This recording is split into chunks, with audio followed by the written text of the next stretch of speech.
yéen waa bureau politique bu Pastef bu leen ñu fontoo ñun duñu seeni gone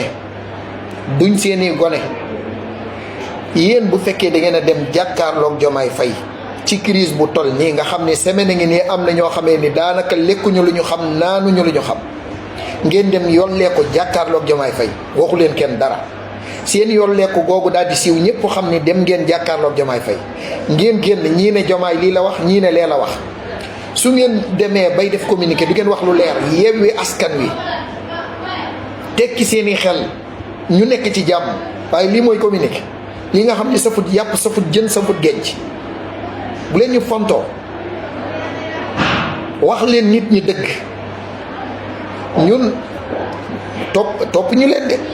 Seydina Ousmane képp lañ ciy bàyyi xel amul kenn ci yéen koo xamante ni tey danañ ko bàyyi xel lu toll ni tarfatal ay ni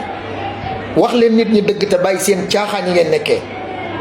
Jomaay Fay mii bu fekkee nga xam ne daa jël yoonu boppam nañ ko bàyyi mu jël yoonu boppam te continuer ñun suñu yoon doxal ko parce que kenn xamu ko woon njaga ñaaw gee nga xamee ni fa la dëkk la ko wateel matul junni nit kon bu leen ñu fontoo wax leen nit ñi dëgg yéen yabaate ngeen loolu waay